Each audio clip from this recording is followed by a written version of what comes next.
क्या सीटेट में 100% मार्क्स लाना आसान है? जी हाँ। क्या सीटेट में 150 आउट ऑफ 150 मार्क्स लाए जा सकते हैं? क्या आप भी ला सकते हैं? क्या ये लाना बहुत आसान होता है?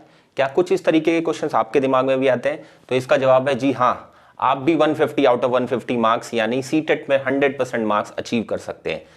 कैसे? आगे की वीडियो में हम लोग आज 5 ऐसे की पॉइंट्स डिस्कस करने जा रहे हैं जिससे आप भी या कोई भी इंसान जो सीटेट के लिए प्रिपेयर कर रहा है, चाहे उसका मेंटल लेवल कैसा भी हो, चाहे वो एक स्लो लर्नर हो, एवरेज हो या इंटेलिजेंट हो, हर कोई स्टूडेंट 150 आउट ऑफ 150 यानी 100% मार्क्स अचीव कर सकता है, और वो भी आसान तरीके से। तो आगे की वीडियो में हम लोग ऐसे 5 की पॉइंट्स डिस्कस करने जा रहे हैं जिनसे आप भी घर बैठे सीटेट में 150 मार्क्स अचीव कर सकते हैं। तो चलिए वीडियो को स्टार्ट करते हैं।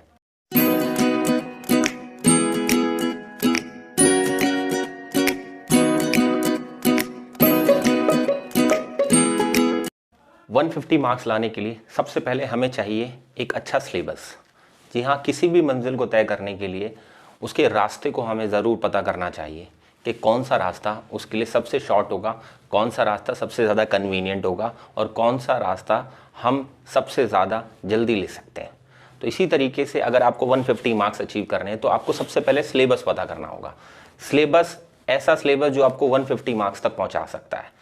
एग्जाम्पल के तौर पर अगर कल आपका एग्ज़ाम इंग्लिश का है और अगर आज आप हिंदी पढ़ते हैं तो आप इंग्लिश में कभी भी सफल नहीं हो पाएंगे। इसी तरीके से जब एग्ज़ाम में जो चीज़ें पूछी जा रही हैं, अगर आप वही मैनर में नहीं पढ़ते हैं तो आप 150 मार्क्स तो लाना छोड़िए, आप पास भी नहीं हो पाएंगे। तो आपको एग्जैक्ट जो 150 मार्क्स के लिए सिलेबस चाहिए, उस सिलेबस को पता करना होगा। उसके लिए आप सबसे पहले कुछ चीज़ों पर ध्यान दीजिए। सबसे पहले आप देखिए कि कौन कौन से सब्जेक्ट्स आते हैं। तो जैसे आप लोगों को पता ही है कि आपके एग्जाम में सब्जेक्ट्स हैं। अगर आप पेपर 1 के लिए प्रिपेयर कर रहे हैं तो 5 सब्जेक्ट्स हैं। अगर आप पेपर 2 के लिए प्रिपेयर कर रहे हैं तो अगर आप एसएसटी सब्जेक्ट है आपके लिए तो 4 सब्जेक्ट्स है, और अगर मैथ साइंस है आपके लिए तो 5 सब्जेक्ट्स है।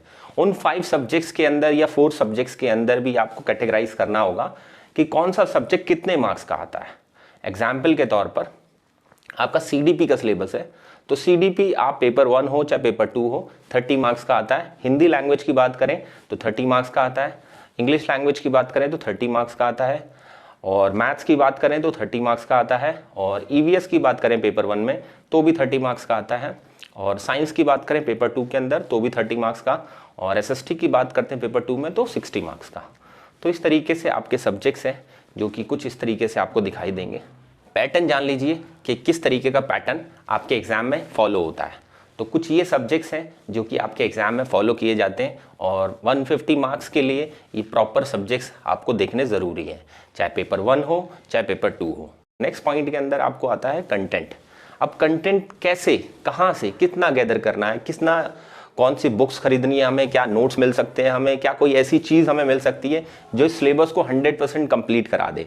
तो इसके लिए आपका समाधान मैंने किया है। कुछ स्टडी मटेरियल के डिस्क्रिप्शन के अंदर मैंने लिंक्स दिए हुए हैं, आप वहाँ से जा करके उसको डाउनलोड कर सकते हैं। अगर इसमें से फिर भी अगर कोई स्टूडेंट चाहता है कि मुझे कोई बुक परचेज करनी है तो मैंने लिंक डिस्क्रिप्शन में दिए हुए हैं, आप अपने अपने सब्जेक्ट के अकॉर्डिंग या अपने अपनी लैंग्वेज के अकॉर्डिंग डिस्क्रिप्शन में जा करके बुक्स खरीद सकते हैं। वैसे तो मार्केट में कोई भी बुक्स ऐसी नहीं है जो आपको 150 मार्क्स अचीव करा दे, बट कुछ हद तक आपको हेल्प करेगी, और बाकी हेल्प के लिए आप नोट्स का सहारा ले सकते हैं, और उन सब चीज़ों से मिल करके आप उन 150 मार्क्स के सिलेबस को कंप्लीट कर सकते हैं। अब moving on to the next third point. Third point के अंदर हमें ये समझना है कि अब हमारे पास सिलेबस भी आ गया, हमारे पास कंटेंट भी आ गया, चाहे वो बुक्स की फॉर्म में हो चाहे वो स्टडी मटेरियल की फॉर्म में हो, लेकिन अब इसको कंप्लीट कैसे करना है, कैसे हमें समझ में आएगा, क्योंकि कोई फैक्ट तो है नहीं। यहाँ पर आपको कॉन्सेप्ट समझने की जरूरत है, तो कॉन्सेप्ट्स को या तो कोई टीचर समझाएगा या हमें कुछ ऐसा अप्रोप्रिएट मैनर मिल जाए जहाँ पर कोई टीचर समझा रहा हो। तो इसके लिए आप फ्रीली यूट्यूब के ऊपर जितने भी टीचर्स पढ़ा रहे हैं उनकी किसी भी वीडियो को देख सकते हैं, और फॉर श्योर आप चाहते हैं हमारे चैनल्स के ऊपर ये सारी टॉपिक्स की वीडियोस मिलें तो आप इन टॉपिक्स की वीडियो हमारे चैनल पर भी देख सकते हैं। और आगे आने वाले डेज में इस पूरे कंप्लीट सब्जेक्ट्स को जो 150 मार्क्स के लिए प्रिपेयर किया जाएगा उन सभी को हम लोग वीडियोज़ के फॉर्मेट में जल्दी रिलीज़ करेंगे।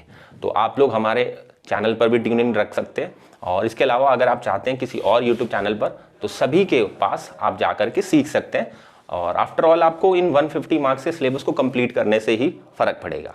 तो आई होप आपको ये थर्ड पॉइंट भी अच्छे से समझ में आया होगा, जिस पॉइंट में आपने क्लियर किया कि कैसे और कहाँ से हमें इस चीज़ को पढ़ना है। चलिए अब बढ़ते हैं फोर्थ पॉइंट की तरफ। और फोर्थ पॉइंट है, आपने सिलेबस भी कंप्लीट कर लिया, आपने कंटेंट भी अचीव कर लिया, आपने उसके बाद लर्निंग भी कर ली है, और लर्निंग के बाद अब फोर्थ पॉइंट पे आते हैं, प्रैक्टिस। तो प्रैक्टिस आपको दो तरीके से करनी है। पहली तरीका, आपको सब्जेक्ट वाइज प्रैक्टिस करनी है। एग्जाम्पल के तौर पर अगर आपने CDP का सिलेबस कंप्लीट कर लिया है तो आप सॉल्व पेपर खरीदिए, और सॉल्व पेपर के अंदर जितने भी पेपर्स अभी तक हुए हैं उनमें CDP का सेक्शन सॉल्व कीजिए। और ये ध्यान रखिए, जब आप CDP का सेक्शन सॉल्व कर रहे हैं तो जितने भी पेपर्स आए हैं 2011 से लेकर 2021 तक, सभी पेपर्स की CDP एक बार में सॉल्व करनी है। चाहे आप उसको 10 दिन में सॉल्व कीजिए, चाहे 5 दिन में सॉल्व कीजिए, उस बीच में दूसरा सब्जेक्ट नहीं सॉल्व करना, ठीक है। इसी तरीके से बाकी सब्जेक्ट्स को भी आप कंप्लीट कर सकते हैं। देन उसके बाद प्रैक्टिस को नेक्स्ट फॉर्म में लेकर के जाएंगे हम। पूरा जब आपके 5 सब्जेक्ट्स कंप्लीट हो जाएं या 4 सब्जेक्ट्स आपके कंप्लीट हो जाएं, तब आप 150 मार्क्स का फुल ऑन पेपर देंगे, जिससे आपकी स्पीड मेंटेन होगी, आपको एक पेपर देने का पैटर्न समझ में आएगा, और किस तरीके से क्या क्या डिफिकल्टीज फेस की जाती हैं वो ऑलरेडी आपको एक्सपीरियंस की जाएंगी, ठीक है। तो आई होप आपका फोर्थ पॉइंट भी अच्छे से क्लियर हो। अब बात करते हैं फिफ्थ पॉइंट की, सबसे इंपॉर्टेंट। फिफ्थ पॉइंट में हमें टारगेट। अगर आप हर एक सब्जेक्ट में फुल ऑन का टारगेट लेते हैं और पूरे पेपर में आप फुल ऑन का टारगेट लेते हैं, 100% मार्क्स का टारगेट लेते हैं, तब जा कर के आप उसको अचीव कर पाएंगे। तो इसलिए ध्यान रखिए, आपके दिमाग में हर टाइम, आपके घर के जहाँ भी आप पढ़ते हैं वहाँ पर दीवारों पर आपको लिखना है कि 150 आउट ऑफ 150 ही मुझे अचीव करने हैं एट एनी कॉस्ट। उसके लिए आपको मेहनत भी उसी के अकॉर्डिंग माइंड कराने लग जाएगा। तो इसलिए ध्यान रखिए कि टारगेट सबसे इंपॉर्टेंट है। जब तक आप टारगेट नहीं रखेंगे अपने माइंड में, तब तक आप कोई भी वीडियोस देखेंगे, कोई भी आप स्टडी मटेरियल पढ़ेंगे, आपको किसी का बेनिफिट नहीं मिलेगा, बिकॉज आपके सामने कोई भी टारगेट नहीं है। तो प्लीज़ ये सभी 5 पॉइंट्स फॉलो करके आप अच्छे से 150 मार्क्स अचीव कर सकते हैं। और इस वीडियो के अंदर आपको जो भी चीज़ें अच्छी लगी हो, आप प्लीज़ कमेंट सेक्शन में मुझे बताइएगा। और आप किसी भी पॉइंट पर कहीं भी कोई डिफिकल्टी फेस करते हैं तो प्लीज़ कमेंट सेक्शन में ज़रूर बताइएगा, हम ज़रूर आपकी हेल्प करेंगे और 150 मार्क्स लाने के लिए वीडियोस लाते रहेंगे। आई होप आपने वीडियो एंजॉय किया होगा। All the best for your exam. Video useful लगी हो तो वीडियो को लाइक करें, उसे शेयर करें, और वीडियो से रिलेटेड कोई डाउट हो तो उसे कमेंट करें। और इसी तरीके की वीडियोस को पाने के लिए हमारे चैनल को सब्सक्राइब करें और बेल आइकन को भी प्रेस करना ना भूलें।